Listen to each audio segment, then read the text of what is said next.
Shalom Bapak Ibu semuanya, apa kabarnya hari ini? Saya senang sekali bisa menyapa Bapak Ibu semuanya yang sedang menyaksikan acara ini, baik lewat Facebook maupun lewat Manise Channel. Saya Olivia dan saya berdomisili di Medan, Sumatera Utara, namun saya sangat bersuka cita bisa mendapatkan kesempatan ini untuk berbagi kebenaran firman Tuhan dengan saudara-saudara yang ada di Ambon dan sekitarnya. Saya harapkan untuk kebersamaan kita selama beberapa menit ke depan ini bisa menjadi satu momen yang menguatkan kita semuanya. Nah, kalau tadi Bapak Ibu menyimak waktu saya membuka acara ini, saya menyapa dengan apa kabarnya semua. Ini mungkin sesuatu yang sering kita ucapkan saat kita bertemu dengan mungkin teman-teman di gereja, mungkin anggota keluarga kita sering tanyakan apa kabarnya.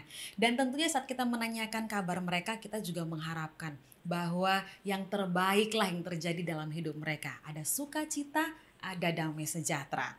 Nah, ini akan menjadi topik pembahasan kita untuk hari ini, yaitu damai sejahtera. Berbicara mengenai damai sejahtera ini adalah satu kata yang sangat familiar, yang sangat akrab di telinga kita sebagai orang percaya, sebagai orang Kristen. Akan tetapi kalau kita melihat kondisi yang ada hari-hari ini, apakah benar damai sejahtera itu menjadi bagian dalam kehidupan kita secara nyata? Nah, hari ini kita akan membahas lebih banyak lagi berkaitan dengan damai sejahtera sesuai dengan apa yang ditulis dalam firman Tuhan. Baik, saya tidak tahu dengan Bapak Ibu semuanya yang sedang menyaksikan acara ini. Tapi buat saya, damai sejahtera itu merupakan satu hal yang sangat-sangat mahal untuk kita miliki hari-hari ini. Kenapa? Kalau di handphone saya, hampir setiap hari, bahkan dalam satu hari itu ada beberapa kali notifikasi yang masuk ya, berkaitan dengan berita, ya kejadian di belahan dunia ini yang seringkali menimbulkan perasaan-perasaan yang sangat jauh dari yang namanya damai sejahtera. Bahkan kayaknya kalau kita membaca berita-berita yang ada, rasanya langsung hilang damai sejahtera itu. Saudara bayangkan kalau kita bangun pagi ya, kemudian kita pegang handphone. Ini ada yang sudah doa pagi dan sebagainya, punya waktu bersantai karena rata-rata kita masih stay at home, masih tinggal di rumah. Saat pegang HP kemudian kita lihat berita apa sih yang terjadi hari ini, baik di negara kita sendiri maupun mungkin di negara-negara yang lain. Ada begitu banyak berita, banyak kejadian yang membuat rasanya kita hari itu aduh, kok kayaknya makin buruk ya kondisinya ya. Kok kayaknya makin gak enak ya kedengarannya ya.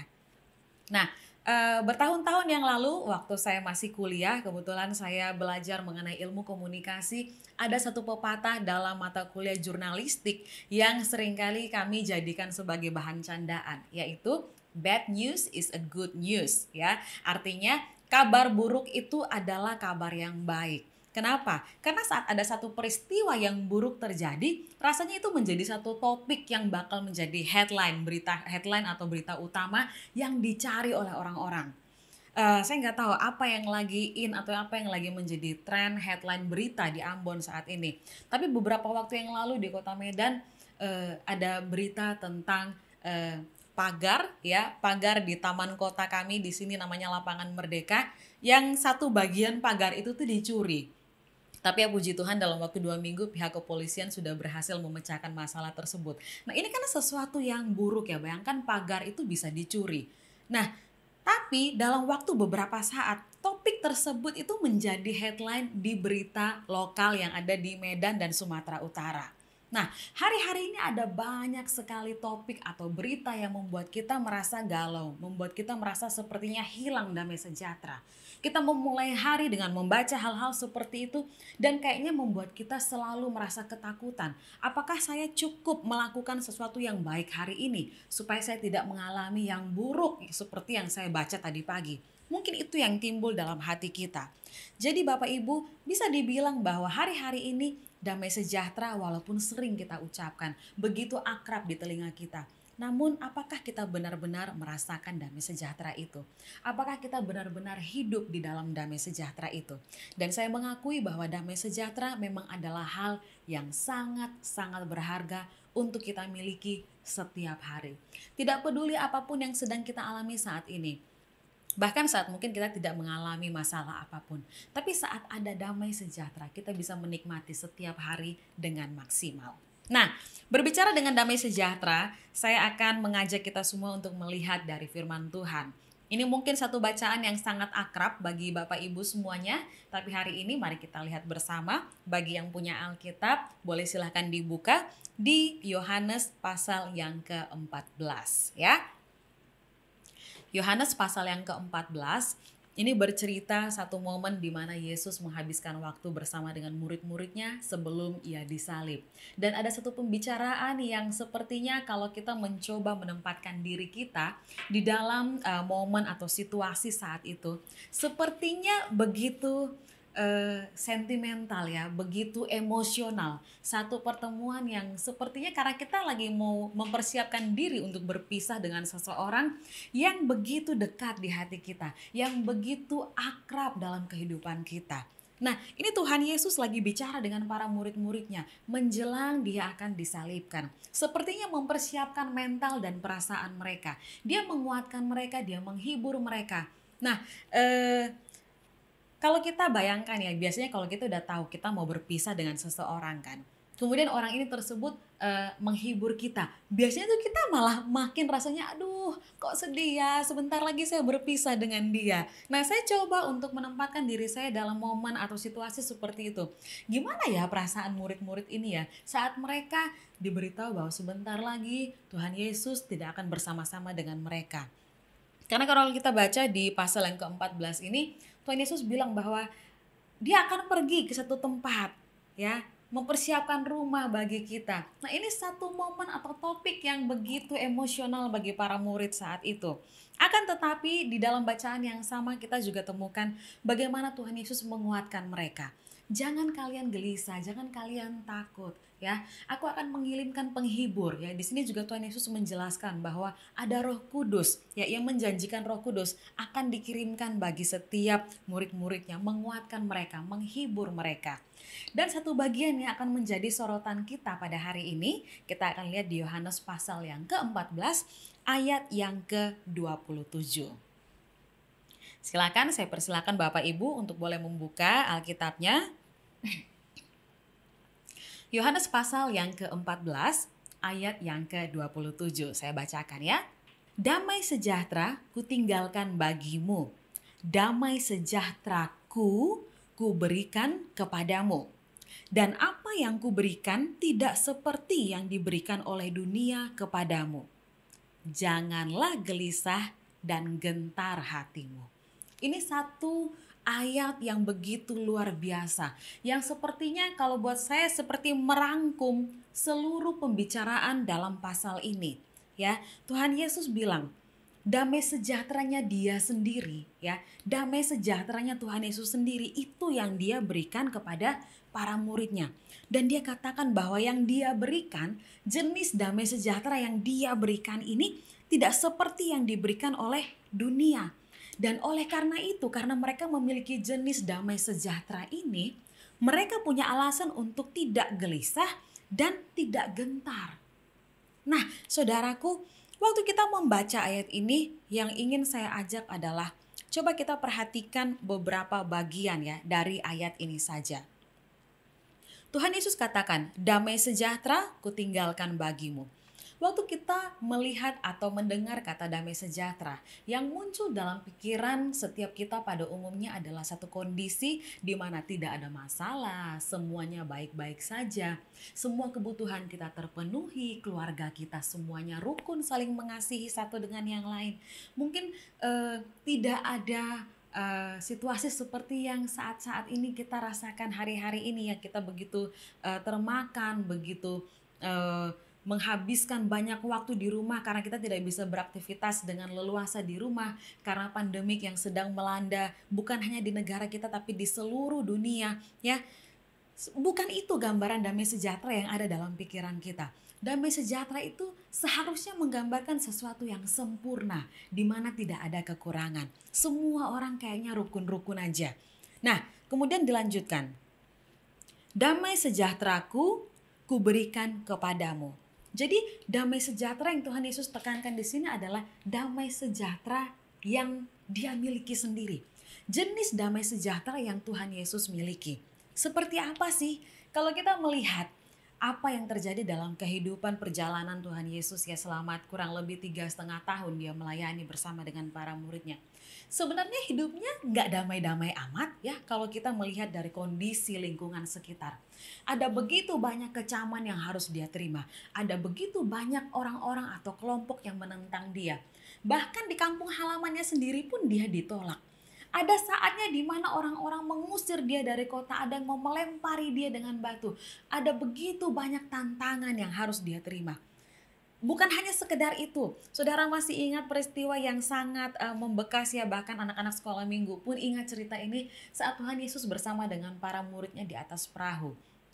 Ya, kemudian terjadi angin tofan ya. Tapi dia bisa istirahat tidur, damai sejahtera yang sangat luar biasa yang tidak terpengaruh oleh kondisi apapun yang ada di sekitarnya. Dia bisa tetap tenang, tetap fokus pada apa yang menjadi visinya, yang menjadi fokus pelayanannya selama 3,5 tahun itu. Tidak terganggu dengan apapun yang terjadi di sekitarnya. Dia tetap fokus pada apa yang menjadi tugasnya. Nah, ini adalah satu jenis damai sejahtera yang benar-benar kita butuhkan saat ini. Oke, nah waktu saya mempersiapkan firman ini untuk dibagikan, saya mencoba untuk membaca ayat tadi dari beberapa versi yang berbeda. Saya coba bacakan dari versi New King James buat kita semua hari ini ya. Yohanes 14 ayat yang ke-27.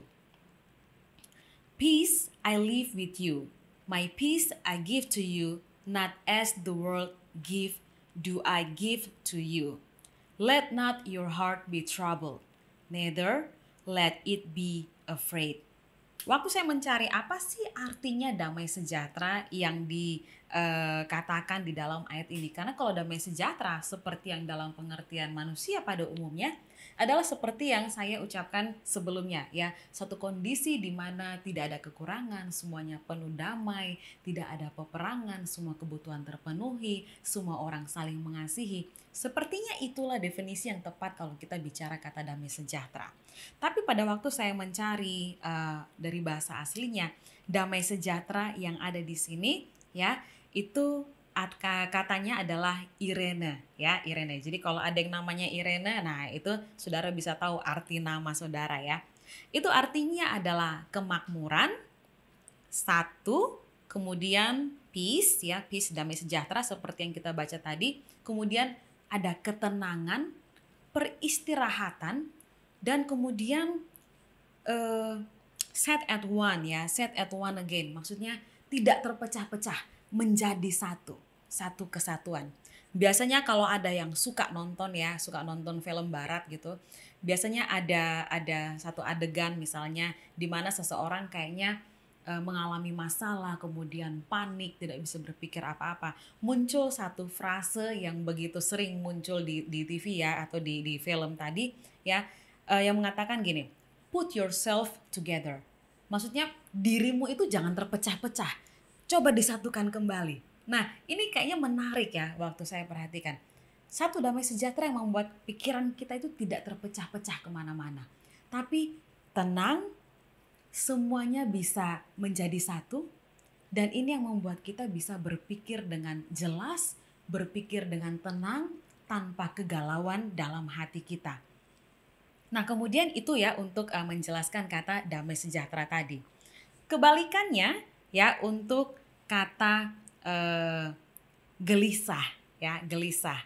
Kalau dalam bahasa Inggrisnya yang dipakai di sini adalah trouble ya, gelisah. Gelisah yang di sini itu seperti apa sih ya? Kata atau bahasa aslinya itu adalah taraso ya. Artinya ketidakpastian, campur aduk ya, digambarkan seperti kalau misalnya saudara taruh air di gelas kemudian diaduk ya, seperti itu. Seperti air yang bergejolak. Pernah nggak kalau waktu misalnya kita ada masalah ya, ada sesuatu yang kita pikirkan dan kemudian membuat hati kita nggak enak, kayaknya campur aduk semuanya di sini, semuanya itu kayaknya tumpang tindih, kayaknya tiba-tiba semua masalah itu menjadi begitu besar di hadapan kita. Nah, ini adalah damai sejahtera yang kita perlukan. Damai sejahtera yang Yesus berikan itu tidak tergantung pada apapun yang terjadi di sekitar kita. Damai sejahtera yang ada di dalam. Damai sejahtera yang stabil, yang tidak terpengaruh oleh kondisi apapun, tidak terpengaruh oleh reaksi apapun yang ada di sekitar kita. Benar-benar satu damai sejahtera yang benar-benar stabil. Saudaraku, kalau kita menunggu bahwa satu kondisi harus baik, tidak ada kekurangan, satu kondisi itu harus yang tenang, semuanya tidak ada yang bermasalah, baru kita bisa merasakan damai sejahtera itu. Maka damai sejahtera itu akan datang dan pergi. Karena keadaan yang di sekitar kita juga berubah-ubah setiap waktu. Tapi kalau kita melihat damai sejahtera yang diberikan oleh Tuhan Yesus, apapun boleh terjadi di sekitar kita, apapun boleh kita alami. Akan tetapi damai sejahtera yang Dia berikan itu memampukan kita untuk bisa melewati segala sesuatu dengan tenang, dengan hati yang penuh sukacita. Saya sering katakan dengan jemaat yang ada di Medan sini, saya katakan bahwa percaya kepada Yesus atau menjadi orang Kristen bukan berarti semerta-merta hidup kita akan langsung tidak ada masalah, semuanya akan baik-baik saja. Bahkan mungkin ada yang karena percaya Yesus justru mengalami lebih banyak masalah lagi.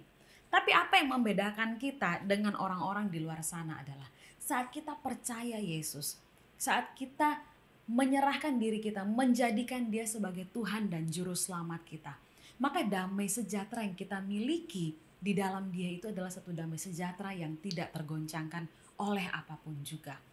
Tidak peduli apapun masalah yang sedang kita hadapi, tapi kita bisa tetap stabil, kita bisa tetap tenang.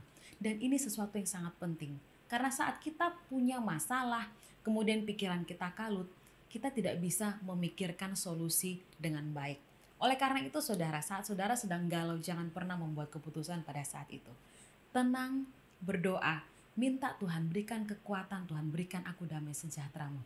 Sehingga saudara bisa memutuskan sesuatu dengan tenang. Dan hasilnya pasti lebih baik. Karena kita bermitra dengan Tuhan, kita menyerahkan semuanya kepada Tuhan. Amin. Nah, saya mengambil satu ayat lagi untuk menguatkan kita semua hari ini. Dari Filipi pasal yang keempat, ini juga saya percaya menjadi satu ayat yang begitu favorit bagi kita semua. Ini ayat yang sangat terkenal. Mari kita buka sama-sama di Filipi pasal yang keempat, ayat yang ketujuh. Ya, Filipi pasal yang keempat, ayat yang ketujuh. Dikatakan seperti ini. Damai sejahtera Allah yang melampaui segala akal akan memelihara hati dan pikiranmu dalam Kristus Yesus. Sekali lagi ya, damai sejahtera Allah. Ingat ya saudara, bisa ingat tadi yang di Yohanes tadi, damai sejahteraku kata Yesus. Di Filipi Rasul Paulus membuat satu penegasan, damai sejahtera Allah. Artinya damai sejahtera jenisnya yang Allah punya, bukan yang kita punya. Yang melampaui segala akal. Itulah yang terjadi. Damai sejahtera yang dari Allah itu benar-benar melampaui segala akal. Kalau damai sejahtera manusia atau yang diberikan oleh dunia ini adalah sesuatu yang bisa berubah-ubah setiap saat. Tapi damai sejahtera Allah itu memang melampaui segala akal. Mungkin saat orang melihat kondisi kita, dia lagi punya banyak masalah, kok bisa gitu tenang ya? Dia lagi punya banyak pergumulan, tapi kok bisa tenang ya? Itulah damai sejahtera Allah yang melampaui segala akal itu. Itulah yang kita miliki di dalam Kristus. Kita lanjutkan. Akan memelihara hati dan pikiranmu dalam Kristus Yesus. Memelihara hati dan pikiran kita. Hati berbicara tentang perasaan kita, pikiran berbicara tentang intelektual kita. Jadi waktu kita mengalami masalah, biasanya di hati sudah nggak tenang, kemudian pikiran kita ya atau intelektual kita juga tidak bisa bekerja dengan maksimal. Kenapa? Karena semuanya campur aduk ya. Seperti yang di Yohanes tadi katakan trouble, gelisah. Akhirnya tidak ada keputusan yang baik, yang objektif yang bisa kita ambil. Karena semuanya sudah campur aduk, menyita begitu banyak tenaga, menyita emosi kita. Nah, inilah damai sejahtera ini berperan saat kita mengalami hal-hal seperti ini. Damai sejahtera Allah yang melampaui segala akal, yang mengatasi segala keadaan, mengatasi segala situasi. Itulah yang bisa membuat kita untuk mengambil keputusan dengan baik. Dan puji Tuhan, damai sejahtera ini memelihara hati dan pikiran kita. Bukan hanya sekedar menenangkan seperti orang membujuk kita, ya, atau mungkin seperti orang di luar yang berusaha menenangkan kita. Biasanya kalau kita punya masalah, mungkin ada teman-teman atau keluarga yang berusaha menenangkan kita. Gak apa-apa, sabar ya. Tapi mungkin kita akan merasa, ya kamu ngomongnya gampang karena bukan kamu di posisi saya. Kamu tidak merasakan apa yang saya alami. Itu adalah usaha manusia yang seringkali mungkin gagal saat kita berusaha. Ya harus tenang, harus tenang, harus tenang. Karena makin kita nyuruh diri kita untuk harus tenang, justru semakin galau hati ini, semakin gelisah. Nah, biarlah damai sejahtera Allah yang melampaui segala akal ini, inilah yang memelihara hati dan pikiran kita dalam Kristus Yesus. Oke? Nah, sekarang coba kita lihat apa sih artinya damai sejahtera ini memelihara hati dan pikiran kita. Semakin saya membaca ayat ini, saya menemukan beberapa hal yang membuat saya semakin terkagum-kagum. Kenapa sih sampai Tuhan Yesus bisa bilang ya, damai sejahteraku kutinggalkan bagimu. Karena memang damai sejahtera yang dari Tuhan Yesus itu benar-benar berbeda. Dan yang menarik dari Filipi ini ada pada kata memelihara. Coba kita lihat ya. Kata memelihara, nah dalam terjemahan yang lain itu digambarkan, bukan terjemahan lain tapi bahasa aslinya ya. Bahasa aslinya dari Filipi pasal 4 ayat yang ke-7 khususnya untuk kata memelihara ini digambarkan seperti menjaga. Dan menjaganya bukan hanya sekedar menjaga saudara, tapi digambarkan seperti ada orang yang berjalan di depan saudara dan memastikan bahwa engkau akan baik-baik saja. Damai sejahtera ini seperti di terjemahan yang lain seperti mata-mata. Kalau saudara suka nonton film perang ya, sebelum ada yang menyerang, ada mata-mata dulu yang pergi kan untuk melihat wah kondisinya bagaimana supaya bisa susun strategi dengan baik. Nah, damai sejahtera ini ya yang memelihara ini tadi, memeliharanya itu digambarkan seperti itu. Saudara bisa bayangkan betapa Tuhan sangat mengasihi kita. Dia tahu bahwa di dalam dunia ini kita akan mengalami banyak masalah. Akan tetapi damai sejahtera yang Dia berikan itu berjalan di depan kita, memastikan bahwa saat kita melewati masalah itu kita akan baik-baik saja. Ada arti atau definisi yang lain lagi yang menjelaskan kata memelihara, yaitu mengepung. Kita dikepung oleh damai sejahtera. Damai sejahtera ini bukan hanya berjalan di depan kita, ya, bukan hanya sekedar memastikan bahwa saat kita melewati masalah kita akan baik-baik saja, tapi damai sejahtera ini juga mengepung kita. Dia melingkupi kita. Bukankah ini sangat luar biasa, saudara? Apapun boleh terjadi di sekitar kita, tapi kita ada di dalam satu damai sejahtera yang tidak tergoncangkan. Satu damai sejahtera yang melampaui segala akal.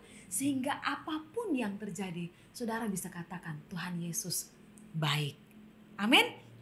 Nah, masih ada lagi satu terjemahan yang kan memang menarik sekali ya waktu saya membaca ayat ini untuk kata memelihara. Tadi kita sudah lihat seperti mata-mata yang berjalan di depan kita, kemudian mengepung, kemudian yang berikutnya lagi adalah seperti garnisun. Saudara tahu apa itu garnisun? Garnisun itu adalah satu kelompok pasukan yang ditugaskan untuk pengamanan. Ya, tadi saya coba cari-cari apa sih definisinya ya, mana tahu ada yang nggak tahu kata garnisun ini. Jadi dijaga dengan garnisun, keep in garrison ya, bahasa Inggrisnya seperti itu. Jadi kita itu bukan hanya sekedar dikepung, tapi kita dikepung oleh satu pasukan khusus yang memang ditugaskan untuk mengamankan. Betapa Tuhan mengasihi kita sehingga Dia memberikan satu kualitas damai sejahtera yang begitu luar biasa untuk meyakinkan saudara dan saya tetap bisa menjalani kehidupan kita ini dengan penuh sukacita. Karena damai sejahtera yang Dia berikan itu jauh melampaui apapun juga. Saudara bisa ingat, setiap kali saudara membaca Filipi pasal yang keempat ayat yang ke-7, ada damai sejahtera Allah yang melampaui segala akal. akan memelihara.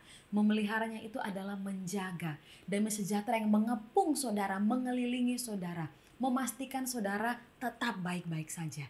Damai sejahtera inilah yang mengiringi setiap langkah kehidupanmu. Apa yang perlu kita takutkan? Saya bukan bilang bahwa kemudian tiba-tiba karena kita sudah mendengar khotbah hari ini, kemudian kita menjadi masa bodoh, ya. Kita menjadi orang yang sudahlah, toh kan ada damai sejahtera Allah yang melampaui segala akal, yang menjaga, memelihara. Kemudian kita masa bodoh, nggak mau tahu apa-apa. Bukan seperti itu, saudara.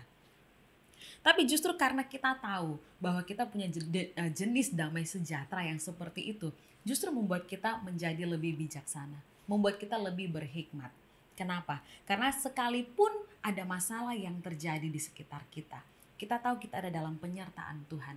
Dan itu membuat kita lebih tenang, lebih produktif dalam melakukan segala sesuatu.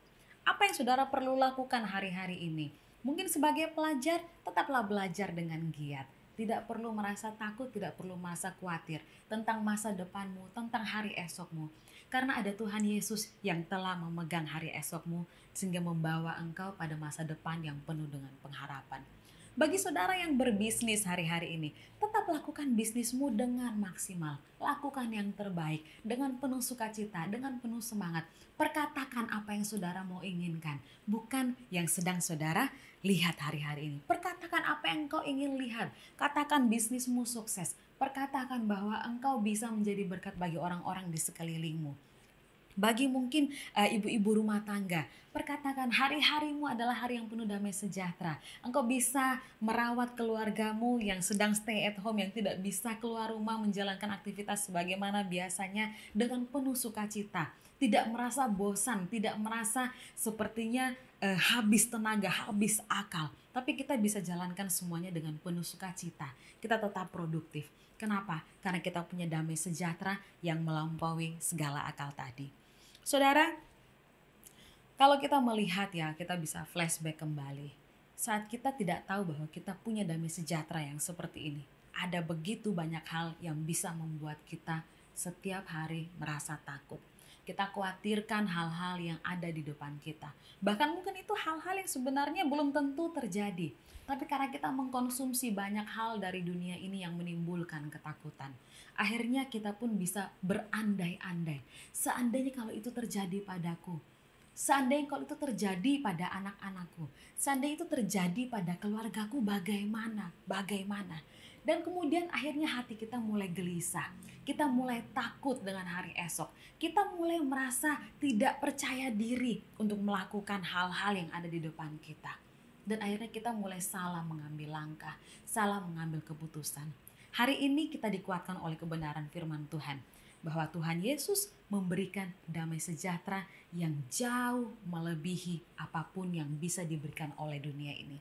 Damai sejahtera yang tidak sama dengan yang diberikan oleh dunia ini. Dan damai sejahtera itu kekal untuk selama-lamanya. Karena tidak ada satu hal pun di dunia ini yang dapat memisahkan kita dari kasih Kristus. Amin. Nah, sekali lagi kita baca bersama-sama Filipi pasal 4 ayat yang ke-7 tadi. Damai sejahtera Allah yang melampaui segala akal akan memelihara hati dan pikiranmu dalam Kristus Yesus. Kemudian kita lihat ayat yang ke-8. Jadi akhirnya saudara-saudara, semua yang benar, semua yang mulia, semua yang adil, semua yang suci, semua yang manis, semua yang sedap didengar, semua yang disebut kebajikan dan patut dipuji, pikirkanlah semuanya itu. Saat saudara tahu engkau ada di dalam satu damai sejahtera yang luar biasa, yang menjagamu, yang mengepungmu, dan bahkan menjagamu dengan satu sistem yang begitu luar biasa seperti garnison itu tadi, saudara, engkau punya kemampuan untuk bisa melihat segala sesuatu yang manis, melihat segala sesuatu yang suci, yang manis untuk didengar, yang disebut kebajikan. Orang kalau takut, orang kalau galau, orang kalau khawatir, susah melihat hal yang baik, saudara. Karena hatinya terus penuh dengan curiga. Jangan-jangan begini, jangan-jangan begitu. Semuanya curiga, saudara. Karena apa? Terlalu banyak hal buruk yang masuk dalam pikiran. Tapi kalau hari ini kita sudah tahu bahwa kita dikepung oleh damai sejahteranya Allah, kita bisa melihat kebaikan demi kebaikan yang ada di sekitar kita. Kita bisa mengucap syukur.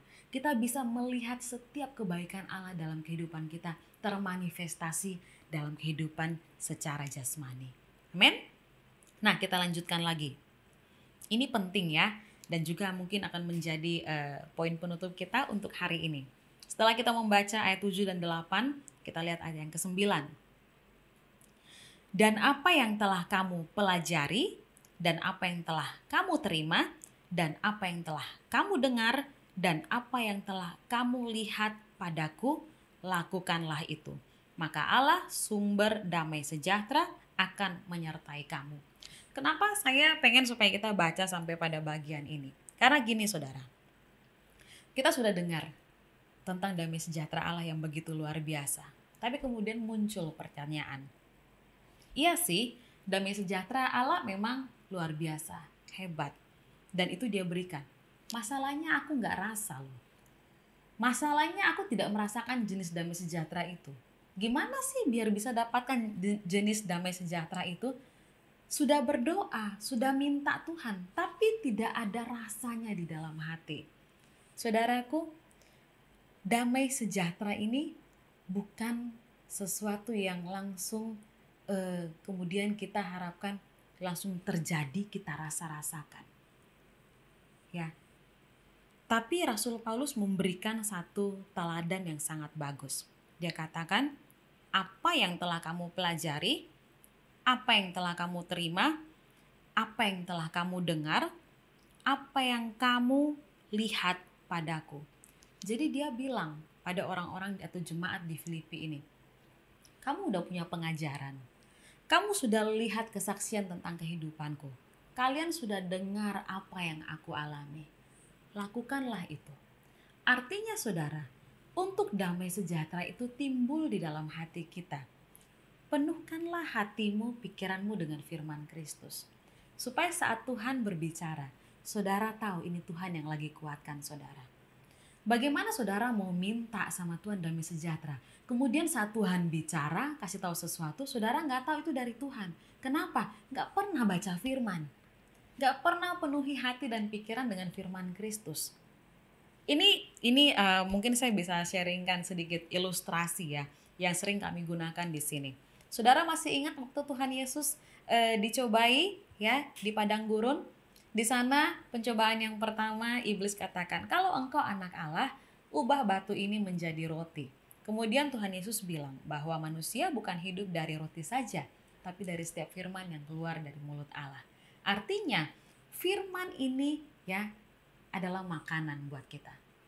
Saudara, kalau kita makan firman seminggu sekali, waktu nonton siaran dari gereja masing-masing misalnya, atau siaran yang saat ini sedang saudara tonton lewat Manise Channel ya, yang mungkin durasinya hanya 45 menit atau 1 jam.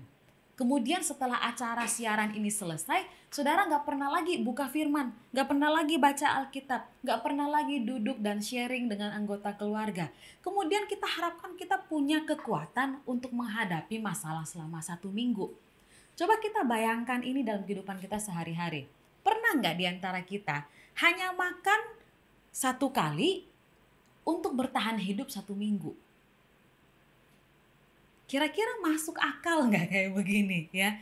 Makanannya ada, karena saudara punya firman Tuhan ya kan? Masalahnya saudara makan nggak? Saudara mau nggak gali lebih dalam lagi dengan firman Tuhan? 1 tahun ada 52 minggu.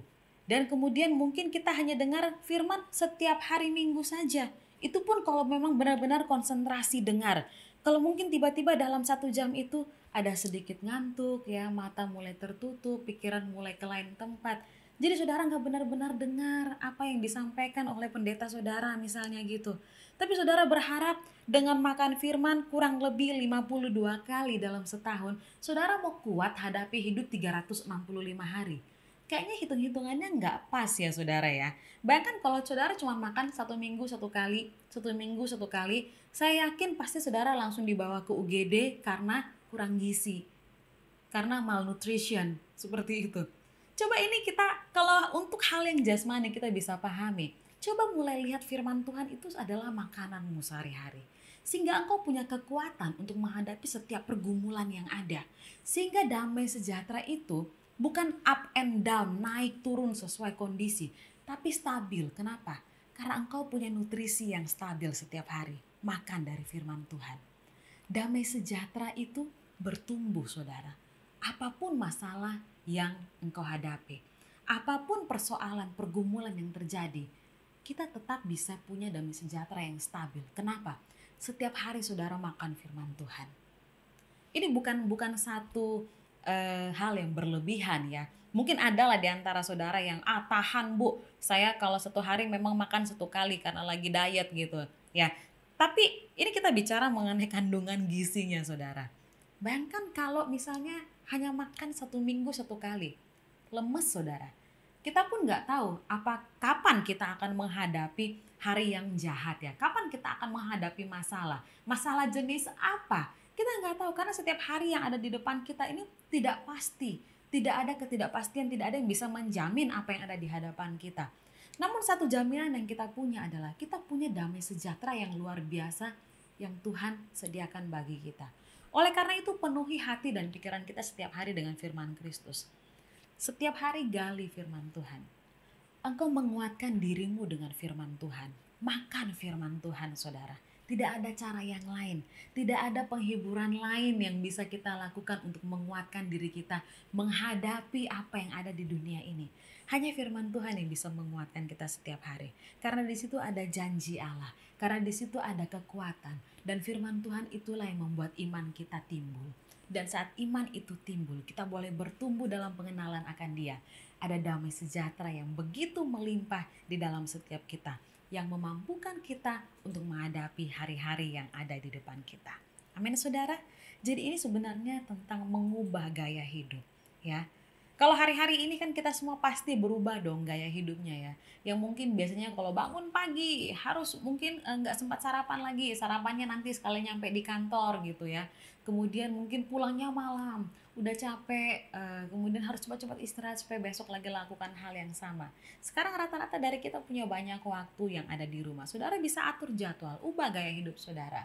Dan bukan waktu sisa baru kemudian kita baca firman. Tapi itu seharusnya menjadi prioritas utama kita. Sama seperti kita tahu bahwa makan setiap hari itu penting. Artinya saudara makan firman Tuhan itu juga penting setiap hari. Karena kita tidak tahu apa yang akan terjadi 1 jam ke depan. Apa yang akan terjadi besok. Apa yang akan terjadi minggu depan, bulan depan, tahun depan. Kita tidak tahu. Tapi kita mau bersiap-siap menghadapi semua itu. Makan firman Tuhan. Saudara makin dikuatkan. Saudara makin mapan. Dan saudara tahu damai sejahtera seperti apa yang menjaga hati dan pikiranmu. Tertuju pada Kristus. Bagaimana kita bisa tahu bahwa pikiran kita tertuju pada Kristus kalau kita nggak pernah penuhi pikiran kita dengan firman Kristus? Ya, ini adalah sesuatu yang sederhana sebenarnya. Namun sering kita lupakan ya. Kita anggap ya udahlah ya baca firman, baca Alkitab. Mungkin kita nggak terasa dampaknya sekarang saudara. Tapi nanti ya saya bukan bilang saya doakan saudara dapat masalah atau pergumulan, enggak. Tapi maksudnya kita juga nggak tahu apa yang akan terjadi di depan kita. Dan saat firman itu dibutuhkan untuk menguatkan kita, Roh Kudus akan ingatkan kita. Iya ya, pernah baca nih ayat ini. Damai sejahtera Allah yang melampaui segala akal, menjaga hati dan pikiran dalam Kristus Yesus. Roh Kudus akan ingatkan saudara. Roh Kudus akan memberi kekuatan buat saudara. Damai sejahtera itu saudara rasakan. Ya. Saat engkau galau, saat engkau panik, minta Tuhan, Tuhan, tolong aku lagi bermasalah sekarang. Rasanya aku takut, rasanya aku gelisah. Biar damai sejahteramu yang menguasai hati dan pikiranku. Tuhan bisa ingatkan firman-Nya buat saudara.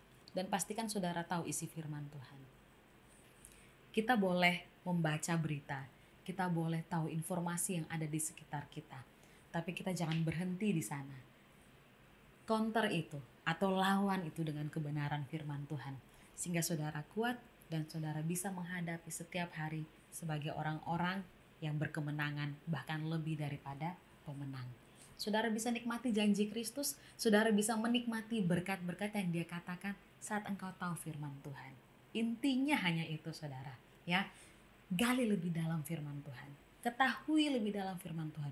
Kalau di gereja saudara masing-masing mungkin tetap mengadakan konsel atau ada pendalaman Alkitab atau Bible study, apapun itu. Jangan lewatkan saudara. Jangan jadikan stay at home sebagai alasan untuk saudara tidak melakukan hal-hal seperti itu. Sangat penting untuk kita tetap ada dalam komunitas supaya kita bisa saling menguatkan satu dengan yang lain. Kita bisa saling ingatkan satu dengan yang lain. Sehingga kita bisa tetap terus memenuhi hati dan pikiran kita dengan firman Kristus. Sehingga damai sejahtera itu terus bertumbuh. Kita terus menyadari tentang Kristus di dalam hati kita. Baik, kita sudah sampai pada penghujung acara kita hari ini. Dan saya berdoa supaya Bapak Ibu dan saudara-saudara semuanya yang menyaksikan baik lewat Facebook maupun lewat Manise Channel, semuanya boleh dikuatkan. Mungkin ada hal-hal yang masih menjadi tanda tanya atau menjadi pertanyaan. Apa sih yang tadi dibahas sama Bu Olive ini ya? Ada yang kayaknya belum pas. Baca firman Tuhan saudara. Roh Kudus yang ada di dalam setiap kita bisa menerjemahkan dengan bahasa yang paling pas, yang paling cocok dengan setiap kita. Dia sesuaikan dengan apa yang bisa kita pahami. Dia sederhanakan sehingga kita bisa mengerti. Dan sebenarnya itu adalah sesuatu yang lebih berharga ya. Karena saudara punya rema yang khusus yang Tuhan berikan yang sangat atau lebih aplikatif buat kehidupan saudara sendiri. Dan rema itu biasanya tidak gampang hilang, tapi benar-benar membekas dan memberikan buah bagi hidup saudara. Oleh karena itu, walaupun sudah selesai untuk tayangan kita hari ini, saya harapkan justru ini bisa mendorong Bapak Ibu semuanya untuk lebih banyak lagi sediakan waktu membaca firman Tuhan, gali lebih dalam lagi firman Tuhan, tetap masuk di dalam komunitas di gereja saudara, perdalam terus ya tentang firman Tuhan ini, karena inilah yang menguatkan setiap kita setiap hari ya, yang membuat damai sejahtera itu makin nyata termanifestasi. Apapun boleh terjadi di sekitar kita, segala sesuatu boleh penuh dengan ketidakpastian, tapi hari ini kita dikuatkan bahwa kita anak-anak Tuhan pasti dikepung, dijaga dengan damai sejahtera yang adalah dari Tuhan Yesus sendiri, yang tidak sama dengan damai sejahtera dari dunia ini, dan kita stabil menjalani kehidupan ini. Amin. Baik, sebelum kita mengakhirinya, saya ingin berdoa bagi kita semua sekaligus menutup jumpa kita hari ini. Mari kita berdoa. Terima kasih Tuhan Yesus, kami mengucap syukur Engkau sangat baik buat kami. Kami mengucap syukur buat kasih setiamu yang luar biasa bagi setiap kami. Bapak, aku berdoa buat setiap anak-anak Tuhan di kota Ambon dan sekitarnya yang sedang menyaksikan tayangan ini baik lewat Facebook ataupun lewat Manise Channel Tuhan. Kau memberkati mereka, damai sejahtera-Mu yang melampaui segala akal. Damai sejahtera-Mu sendiri yang Engkau limpahkan pada kami. Biarlah semakin hari kami semakin bertumbuh di dalamnya. Biarlah semakin hari kami semakin mengenal akan Engkau Tuhan. Sehingga kami melihat kebaikan demi kebaikan-Mu termanifestasi dalam kehidupan kami. Bagi anak-anak-Mu yang hari-hari ini mungkin mengalami kegelisahan, ada ketakutan dalam hati mereka. Biar setiap mereka boleh dikuatkan lewat pemberitaan firman Tuhan hari ini. Bahkan Engkau sendiri yang memberikan kerinduan di dalam hati mereka untuk menggali lebih lagi dalam kebenaran firman Tuhan. Mereka boleh terus bertumbuh dalam komunitas gereja masing-masing Tuhan. Dan biar hanya nama-Mu yang dipermuliakan lewat kehidupan kami. Bapak, kami berdoa juga Tuhan bagi Manise Channel Tuhan yang telah ambil bagian dalam pelayanan pemberitaan Injil. Tuhan memberkati segenap manajemen yang ada. Tuhan berikan kekuatan, penghiburan, sukacita, damai sejahtera. Karena kami tahu Tuhan, apapun yang mereka lakukan tidak ada yang sia-sia. Engkau memberkati agar stasiun ini terus menjadi berkat bagi kota Ambon dan sekitarnya, memberitakan kabar baik bagi bangsa ini Tuhan. Terima kasih banyak Bapa. Di dalam nama Tuhan Yesus, kami mau melihat diri kami berjalan di dalam kemenangan, bahkan lebih daripada orang-orang yang menang, karena kami ada di dalam Kristus yang telah berperang bagi kami dan memberikan nyawanya bagi kami. Sehingga di dalam Engkau setiap kami adalah ciptaan yang baru. Di dalam nama Tuhan Yesus kami berdoa. Amin. Baik Bapak Ibu, saya pamit. Sampai berjumpa di waktu yang akan datang dan Tuhan Yesus memberkati.